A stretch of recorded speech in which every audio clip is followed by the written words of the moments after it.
자, 그럼 학습활동 같이 풀어보도록 합시다. 313페이지 펼치시고 봅시다. 바퀴벌레는 진화중을 감상하고 다음 활동을 해보자. 자, 이 바퀴벌레는 진화중이라는 시는요, 이제 바로 시간의 흐름에 따라서 나타나는 게 특징이에요. 자, 그러면 시간의 흐름에 유의해서 우리가 이 작품의 구조를 다음과 같이 정리를 해보자. 자, 그러면 1년에서는 언제였어요? 바퀴벌레 현재 상태에 관한 인식이었죠. 바로 현재 이렇게 시멘트와 살충제 속에서도 저렇게 뚱뚱하게 살고 있고 이렇게 잘 살고 있더라. 대단하다. 고등함도의 민첩성과 기동력이 빠르더라. 막 이렇게. 그래서 현재 지금 오염되어 있는 이런 상태에도 바퀴벌레가 아주 잘 적응하고 있더라. 대단하다. 막 이런 내용이었죠.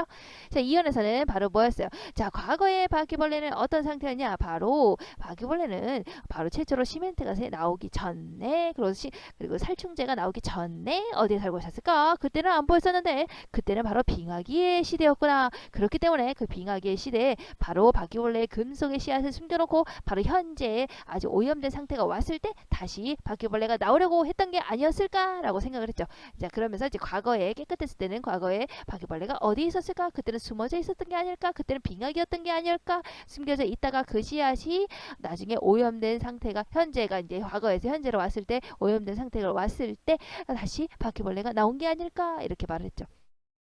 자, 3년에서는 바로 보겠어요. 바퀴벌레 미래의 바퀴벌레는 정말 로봇처럼 철판을 온몸에 두른 벌레들로 나오는 게 아닐까. 왕성하게 막 철판을 소화시키고 중금속 폐기물을 똥으로 팡팡팡팡 쌀면서 살아나는 신형 바퀴벌레가 나올지도 몰라. 막 이렇게 하면서 미래의 바퀴벌레가 더욱더 기괴한 모습으로 업그레이드돼서 나타나지 않을까. 바퀴벌레가 진화돼서 더욱더 기괴한 모습으로 나오지 않을까. 환경이 더 오염됐기 때문에 라고 말을 하고 있었죠. 자, 그래서 여기서 이제 시간의 흐름 1년에서는 현재, 2년에서는 과거, 3년에서는 미래의 시간의 흐름이 드러나 있네요.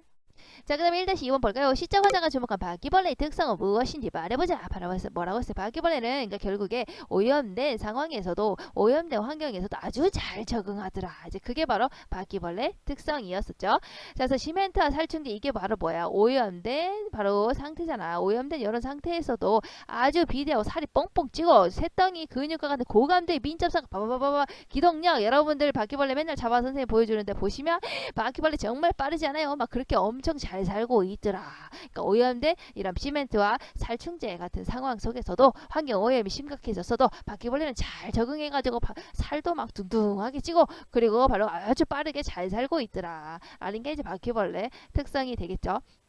그리고 뭐라 그랬어요? 수만 년 동안 썩지 않은 금속의 씨를 가지고 있더라. 그래서 잘 숨어져 있는 빙하기의 시대에 잘 숨겨져 있다가 나중에 환경이 더욱더 오염되면 그때 뿅 하고 바퀴벌레가 부화하고 다시 나오더라. 뭐 이런 식으로 결국에 바퀴벌레는 뭐라는 거야? 환경 오염에 아주 잘 적응한 놀라운 생명력을 가진 존재다. 라고 칭찬하는 것 같지만 사실은 환경 오염에 그만큼 심각하다라는 것을 드러내고 있는 표현이라고 했죠. 결국에 바퀴벌레는 뭐야? 이렇게 환경 오염에 아주 잘 적응하는 존재라고 여러분들 이렇게 딱 적어주시면 되겠네요.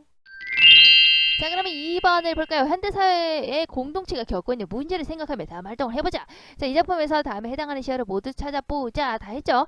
현대사회에서 오염된 환경을 나타내고 있는 게 뭐겠어요? 바로 시멘트, 살충제, 세팅 이거 오염돼 있는 거니까 이거는 여러분들이 그냥 직관적으로 봐도 금방 알겠죠? 독약, 금속, 로봇, 철판, 중국소, 폐기물, 아메색, 스모그, 폐수 이것들은 전부 오염된 환경을 나타내고 있더라. 자, 오염되기 이전에 아주 깨끗한 상태는 뭐예요? 바로 흙, 나무, 내, 강, 물과 같이 오염되기 이전의 환경을 나타내고 있는 시요.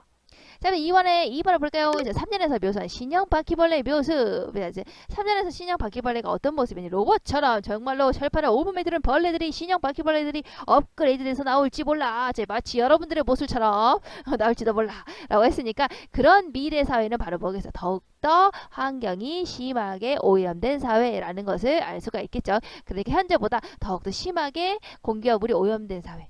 신형 바퀴벌레가 나올 정도면 얼마나 심각한 오염 상태겠어요 라고 생각을 해보세요. 또 현재보다 더 많은 중금속 폐기물이 쌓여서 환경이 더욱더 심하게 파괴된 사회가 바로 언제라고? 미래 사회일 것이다. 왜? 미래에는 신형 바퀴벌레가 업그레이드 돼서 나올지도 몰라 라고 했으니까요. 자, 그럼 2-3번을 볼까요? 1, 2의 활동을 참고하여 작가가 이 작품을 통해서 공동체의 구성원들에게 전달하려는 바가 무엇일까? 결국에 뭐겠어요? 환경 파괴가 너무나 심각하다. 그러니까 환경 파괴 하지 말자. 그리고 이로 인해서 환경도 생태계가 변할지도 모른다. 어떻게? 바로 신형 바퀴벌레가 나오는 것처럼 이렇게 아주 굉장히 막 철파하면 온몸에 두른 벌레 막 그리고 갑자기 뭐라고 하지? 강철의 살결 속에 씨를 삼겨놓고 그리고 막 철판을 왕성하게 소화시키고 수억 톤의 중금속 폐기물을 똥을 펑펑펑펑 싸는 이런 오염된 환경에 적응된 더욱더 업그레이드된 기괴한 모습의 바퀴벌레가 나올지도 몰라. 자, 그러니까 그렇게 생태계가 변할 수도 있으니까 경고하는 거라고 볼 수가 있겠죠. 자, 그럼 프린트 꺼내고 프린트 문제풀이 같이 보도록 합시다. 자, 반어적인 수사법을 활용해서 사태의 심각성을 부각시키고 있다. 그렇지, 반대로 얘기하고 있죠. 특히 어디서 많이 드러났어요? 암회색 스모그가 그래도 맑다. 스모그가 맑다. 말도 안 되죠. 그리고 폐수가 너무나 깨끗하다라는 반어적인 수사법을 통해서 그만큼 환경이 오염된 것이 심각하다. 자, 바퀴벌레라는 독특한 소재를 활용해서 시상을 전개하고 있다. 그치, 바퀴벌레의 지금 현재 뭐 과거 미래 뭐 이런 것들을 통해서 그만큼 환경 오염이 심각하다라는 것을 드러내고 있죠. 특히 이제 시상을 전개하고 있는데 앞에서는 이제 현재의 상황이 그리고 중간에서는 이제 과거에 그랬을지도 몰라라는 거 미래에 이렇게 될 것이다라고 하는 식으로 시상이 전개가 되고 역순행적 구성으로. 대상을 의인화해서 대상에 대한 친근감을 높이고 있다. 대상을 의인화해서 마치 사람처럼 표현을 해서 뭐 굳이 그렇겠다고 하더라도 대상에 대한 어떤 친근감, 친해지는 것 같다. 뭐 이런 것을 나타내고 있는 것은 아니죠. 오히려 환경 오염에 대해서 경고하고 있는 거니까 뭐 친근감 이런 건 아니고. 4번을 볼까요? 문장에 어순을 도치시켜서 이거 뭐라고 합니까? 바로 도치법이라고 하죠. 그래서 특정식으로 강조하는 효과를 주고 있다. 어느 부분에서 특히 드러나 있었나요? 우리 이 부분은 믿을 수 없다. 저것들도 먼지와 수분으로 된 사람 같은 생물이라는 것을 앞뒤가 바뀌어져 있죠. 또 뭐 어디에 있을까요? 입을 벌릴 수밖에 없다. 새덩이나 근육에서나 보이는 저 고감대의 민첩성과 기동력 앞에서는 앞뒤가 바뀌어져 있죠. 자, 이런 거를 뭐라고 한다? 바로 도치법이라고 했네요. 자, 5번을 볼까요? 환경오염을 상징적으로 드러내는 다양한 시어들을 활용하고 있다. 그치? 환경오염을 나타내는 시어들 바로 뭐가 있어요? 바로 여기서 있는 뭐 최초로 시멘트라든가 뭐 살충제라든가 뭐 있죠? 시멘트, 살충제 이런 것들이 바로 환경오염을 드러내고 있는 우리가 시어라고 볼 수가 있겠죠. 그럼 반대로 이제 환경오염이 안 된 깨끗한 상태는 바로 뭐겠어요? 흙, 나무, 내, 강 이런 것들이 되겠죠? 자, 그다음 2번을 볼까요? 이 작품의 표현상의 특징으로 적절하지 않은 것은 자, 가정을 통해서 아마 그럴지도 몰라 하면 사태의 심각성을 부각시키고 있다. 바로 이제 3년의 미래의 상황에서 얘기하는 거죠. 로봇처럼 정말로 철판을 온몸에 들은 벌레들이 나올지도 몰라, 그럴지도 몰라 이렇게 하면서 미래의 이 상황을 가정해서 이제 이 부분에서 어떻게 사태의 심각성을 나타내고 있죠. 미래에 이렇게 나타날지도 몰라 이런 식으로. 자, 3문장의 문체 그렇죠. 여기 문장이 엄청 길잖아요. 우리 시인데도 불구하고 그래서 여기서 3문장의 문체, 그래서 3문시의 특징을 드러나고 있다. 맞죠? 자, 영탄법을 사용해서 화제의 심리학 정서를 드러내고 있다. 영탄법 뭐예요? 이제 놀라는 거죠. 감탄하는 것이죠. 어디에서 드러나고 있어요? 야, 대단하다. 믿을 수 없다. 그렇죠. 믿을 수 없다. 야, 그렇단 말인가? 야, 똥으로 바꿀 수 있단 말인가? 기동력 앞에서는 믿을 수밖에 없다. 뭐 입을 벌릴 수밖에 없다. 이렇게 감탄하고 있죠. 감탄하면서 뭐라고 해서 화제의 심리학 정서 이게 반어하고 있는 거죠. 감탄을 나타내면서 감탄법을 사용하면서 사실은 칭찬하는 것 같지만 그만큼 환경 오염이 심각하다라는 것을 드러내고 있는 것이겠죠. 4번을 볼까요? 반어적인 표현을 통해서 주제를 효과적으로 드러내고 있다. 자, 반어적인 표현. 아까 겉으로 보기에는 감탄하고 있는 것 같지만 사실을 들여다보면 그만큼 환경이 오염이 심각하다라고 하는 반어적인 표현이 쓰였죠. 자, 어저가 비슷한 유사한 식구를 나란히 두어서 주제를 강화시키고 있다라고 하는데 자, 어저가 비슷한 유사한 식구를 나란히 두어서 주제를 하고 있나요? 이제 나란히 이렇게 옆에다가 두고 있나요? 이제 나란히 뭔가 옆에를 두고 있지는 않죠. 그냥 반복을 하고 있죠. 뭐뭐 할지도 몰라, 그럴지도 몰라 라든가 아니면 있었었던 거가 막 있었을까 막 이런 어미를 반복을 하고 있지만 바로 나란히 옆에다 딱 두고 주제를 강조시키고 있다는 아니죠. 그래서 5번이 답이 아니네요. 자, 3번을 볼까요? 이 작품은 이제 특이하게 정결함이가 반복이 된다라는 거예요. 그래서 정결함의 반복에 따라서 이제 화자의 태도가 어떤 것이 드러나 있을까 이제 이렇게 연결을 시켜보는 겁니다. 자, 1년에서 바퀴벌레 생명력에 대한 우려를 강조하고 있다. 바퀴벌레가 생명력이 대단한데 하고 약간 감탄을 하는 것처럼 보이지만 사실은 그만큼 환경이 심각하게 오염되어 있는데 쟤 왜 이렇게 잘 살고 있는 거지? 라고 하는 이제 걱정의 태도를 나타내고 있는 것이죠. 자, 그러면 바로 바퀴벌레가 생명력이 대단한데 쟤 잘 살고 있는데 라고 하는 것은 어떤 것을 볼 수 있을까요? 이제 감탄하고 있는 부분 찾아주면 되겠죠. 되겠지. 믿을 수가 없다.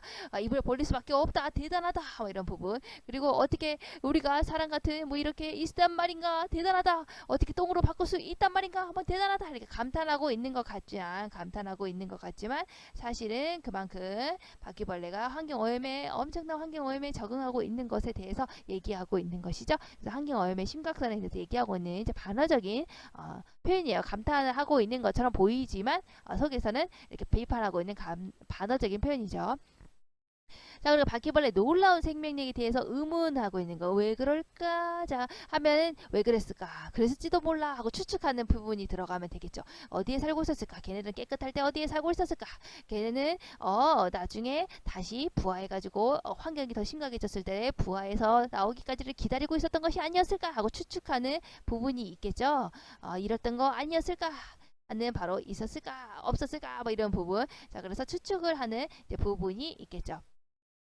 자, 3년에서는 아니야 나중에 노부처럼 정말로 철판을 온몸에 들은 벌레들이 정말 신형 바퀴벌레들이 나올지도 몰라. 자, 여기 보니까 아메색 스모그가 있고요. 너무 깨끗하고 움직이지 못하고 나중에 나타날지도 몰라. 이렇게 하면서 자기가 나름대로 걱정을 하고 있죠. 그래서 뭐에 대해서 걱정하고 있는 거예요? 바로 미래에 이렇게 이 환경오염이 심각하면 그 심각한 환경오염에 적응해서 정말로 로봇 같은 바퀴벌레, 철판을 온몸으로 들은 바퀴벌레, 업그레이드된 바퀴벌레가 나올지도 몰라 라고 하고 있죠. 미래의 환경오염을 걱정하고 있는 거네요. 자, 그 다음에 다음 중 기읍과 같은 표현 방법을 사용한 것은 자, 기읍이 뭡니까? 아직은 아메식 스모그가 그래도 맑다. 아이, 이거 뭐라 그랬어? 반어법이죠. 반대로 표현하고 있죠. 스모그가 맑은 거 말이 안 돼. 자, 폐수가 너무나 깨끗하다. 자, 폐수가 깨끗한 거 말이 안 돼. 그러니까 이거 뭐예요? 반어법을 쓰고 있는 것이죠. 그럼 반어법을 사용한 것을 여러분들이 골라주면 되겠네요. 자, 밑에다가 반어법이 사용된 걸 고르시면 되겠죠? 자, 1번이 가장 이제 대표적이에요. 아무래도. 자, 반대로 표현하는 거죠. 반어법이 뭐예요? 바로 속에 있는 마음과 겉에 있는 표현을 어떻게 한다고 반대로 표현하는 것을 우리가 반어법이라고 얘기를 하죠. 왜 속에 있는 내용을 강조하기 위해서. 이런 거 있었죠. 자, 그러면 우리가 볼까요? 자, 가시는 걸음 그곳을 사뿐히 지뢰밟고 가시옵소서. 나보기가 역겨워서 나보기 우엑 해서 가실 때는 죽어도 아니 눈물 흘리오리다. 그러니까 나보기가 내가 진짜 역겨워서 우엑 해서 가실 때는 나 울지 않을 거예요. 울지 않을 거예요지만 사실은 속으로 울 거예요. 버리지 마세요. 이런 거죠. 그러니까 반대로 표현하고 있는 것이겠죠. 자, 그러니까 이게 반어법이 쓰인 거다. 역사법은 뭐라고 했어요? 그러니까 반어법은 겉에 드러난 표현은 전혀 오류가 없어요. 속에 있는 내용과 반대되게 표현한 것 뿐이죠. 자, 역사법은 뭐예요? 겉으로 드러난 표현이 서로 반대되고 말이 안 되는 거지만 속에는 진리를 담고 있다고 이런 거였죠. 자, 여기 볼까요? 어디다 무릎 꿇어야 하나? 한 발 제겨 디딜 곳조차 없다. 이러면 눈 감아 생각해 볼 밖에 겨울은 강철도 된 무지개인 것보다 라고 해서 우리가 이육세 절정이라는 시잖아요. 그래서 아주 높은 곳에 이렇게 있는 상황이에요. 그러니까 더 이상 이제 내가 어디로 갈 데가 없는 이런 막다른 골목에 있는 이런 상황. 자, 이런 상황을 얘기하는 거겠죠. 그리고 이흑사 시인이니까 일제강점기 시인이라고 생각하시면 되겠죠. 그러면 한 발 이렇게 옆으로 갈 곳도 없다. 이 완전히 막다른 이 골목에서 난 눈을 감아서 생각을 해본다. 겨울이라는 것은 결국에 이제 시대 상황을 생각해 보면 일제강점기의 상황이 되겠죠. 그래서 겨울이라고 하는 이 추운 상황은 바로 강철로 된 무지개인가 보다. 강철은 센 거잖아요. 무지개는 아주 화려하고 아름답고 희망적인 것이겠죠. 그러니까 겨울이라고 하는 지금 일제강점기 이 추운 시련은 결국에 나중에 강철로 된 아주 단단한 희망이 될 것이다 라는 것으로 표현을 하고 있죠. 강철은 뭔가 세고 뭔가 거친 것인데 무지개는 아주 아름답고 밝고 희망적인 거잖아요. 둘이 말이 안 된 게 지금 겉으로 드러나 있죠. 그래서 역설법이 되었다라고 볼 수가 있어요. 하지만 나중에는 결국에 이렇게 희망적인 것이 올 것이다 라는 그런 진리를 담고 있기 때문에 우리가 이제 이것을 역설법이라고 하는 거죠. 아니죠. 자, 눈은 살아있다. 떨어진 눈은 살아있다. 우리 김수영의 눈이네. 자, 그럼 이건 어때요? 눈은 살아있다. 그리고 눈은 살아있다. 또 있지? 눈은 살아있다. 자, 그리고 떨어진 눈은 살아있다. 요 떨어진 눈이 다시 또 살아있다. 그러니까 반복이 되고 있죠. 하지만 우리가 앞에 떨어진이 또 합쳐져 있고 떨어진 눈은 살아있다. 앞에 또 마당 위에가 떨어져 있고 그렇죠? 그러니까 조금씩 늘어나면서 반복이 되고 있다. 이것을 점층적 반복이라고 했죠. 자, 그다음 뭘까요? 모든 산맥들이 바다를 연못에 휘달릴 때도 산맥들이요 바다를 사랑해서 막 달려간다는 거야. 차마 이곳을 범하던 못하리라 쓴 거 보니까 산맥이 바다를 사랑해서 막 뛰어간다고 했잖아. 그러니까 사람처럼 표현하고 있죠. 의인화의 방법이 쓰였네요.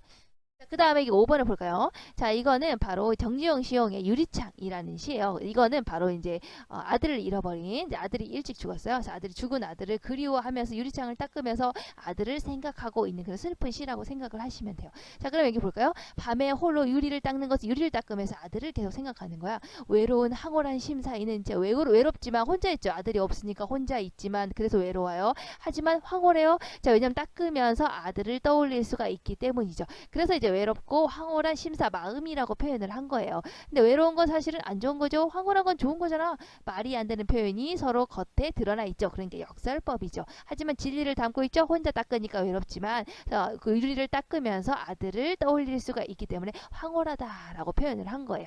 진리를 담고 있기 때문에 역설법이라고 볼 수가 있겠죠. 그러니까 어쨌든 여기서 이제 반어법을 우리가 쓴 거니까 아메릭 스모가 맑다, 폐수가 깨끗하다, 이런 식으로 반대로 표현했기 때문에 반어법이 쓰인 것은 나보기가 역겨우락 해서 가실 때도 죽어도 아니 눈물 흘리리라 사실은 눈물을 펑펑펑펑 흘리고 너무나 슬프다 라고 하는 거니까 여기 이제 반어법이 쓰인 1번이 답이 되겠네요.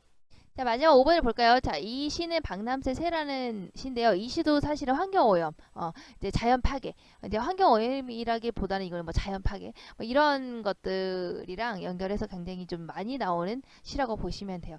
그래서 보면 이제 하늘에 깔아놓은 바람의 여울터에서나 속삭이든 서거기는 나무 그늘에서나 새는 여기 새가 중요한 거구나, 그렇죠? 새는 노래한다. 새는 노래하는 존재네요. 그것이 노래인 줄도 모르면서 새는 그것이 사랑인 줄 모르면서 두 놈이 부리를 서로의 쪽지에 파묻고 따스한 체온을 나눠 가진다. 그러니까 새는 뭔가 따뜻한 존재인 것 같고 사랑을 노래하는 존재인 것 같네요. 또 새는 울어가지고 뜻을 만들지 않고 새는 막 가식적으로 하지 않고 지어서 교태를 사랑을 가식하지 않는다. 그러니까 뭔가 거짓으로 하지 않는 순수한 존재이라는 것을 우리가 이제 알 수가 있겠죠. 새는 뭔가 순수하구나. 자, 포스는 한 덩이 나부러. 자, 포스는 아시죠? 이게 총 쏘는 사람. 총 쏘는 사람은 바로 한 덩이 나부러. 그 총알을 얘기하는 거예요. 총알로. 총알로 그 순수를 겨냥하지만 그 순수는 바로 뭐겠어요? 바로 요 새를 말하는 거겠죠. 그러니까 새는 뭔가 이렇게 순수한 존재고 자연을 의미한다고 보시면 되겠고, 바로 포수는 바로 그런 순수한 존재를 이렇게 없애는 좀 괴롭히는 이제 그런 존재라고 보시면 되겠죠. 뭔가 파괴하는 인간의 뭔가 잔혹성 이런 거를 드러낸다. 자, 그래서 그렇게 해서 순수 이 새를 쏘지만 매양 쏘는 것은 항상 쏘는 것은 피에 젖은 한 마리 상한 새에 지나지 않는다. 자, 이런 순수를 없애버리는 인간의 이제 포악성, 인간의 잔혹한 모습 이런 것들을 드러내고 있는 게 박남새 새라는 시예요. 자, 그럼 이거 연결시켜서 앞에 이제 우리가 배웠던 바퀴벌레하고 이제 연결을 시켜서 본다면 바퀴벌레는 환경오염이었잖아요. 제가 말하고 있어요. 자, 시멘트와 살충제를 먹고도 죽지 않은 바퀴벌레의 놀라운 생명력을 통해서 결국 그만큼 지구가 살기 어렵다라는 것을 보여주는 것 같아. 그렇죠? 환경이 그만큼 심하게 오염된 것 같다. 근데 그걸 적응해서 사는 바퀴벌레는 놀라운 생명력이야. 이렇게 표현했죠. 자, 맞아. 게다가 화자는 앞으로 나타날 신형 바퀴벌레를 예상하면서 앞으로 더욱더 업그레이드된 기괴한 바퀴벌레가 나올지도 몰라. 환경이 더욱더 심하게 오염되니까. 그렇죠? 그래서 이 기괴한 바퀴벌레가 나온다는 것은 신형 바퀴벌레가 나온다는 것은 결국에 환경 오염에 대한 우려, 걱정을 드러내고 있다. 맞죠? 3번을 볼까요? 반면 새는 여기 나오는 새도 박람새 새에 나오는 새는 가식이 없고 순수한 자연 그대로의 모습을 나타내는 대상인 것 같은데 그치? 왜냐면 순수라고 얘기를 했잖아. 그리고 뭔가 울어서 뜻을 만들지 않고 교태로 사랑을 가식적으로 행동하지 않는 존재다. 그러니까 순수한 자연 그대로의 모습 맞네.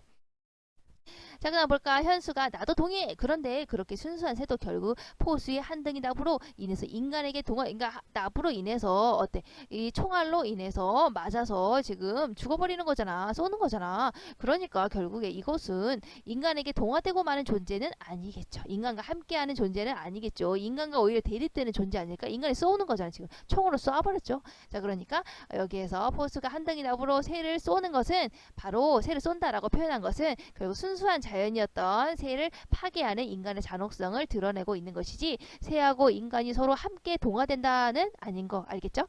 자, 민우 볼까요? 자, 새는 인간 문명과 대립적인 속성을 지닌 시여. 그렇지? 새는 아주 순수한 존재구나. 물질 문명과 다른 아주 순수한 존재구나. 그렇지? 하지만 바퀴벌레는 뭐야? 오염된 문명에 적응해가는 그런 존재인 것 같아. 맞죠? 그래서 나중에 더 오염되면 신형 바퀴벌레로 나올지도 몰라. 업그레이드된 기괴한 바퀴벌레가 나올지도 몰라. 라고 얘기를 했었네요. 자, 그럼 여기까지 하면은 바퀴벌레 우리 학습활동 다 했고 문제풀이까지 다 했네요. 자, 여러분 다음 시간에 만나요. 안녕.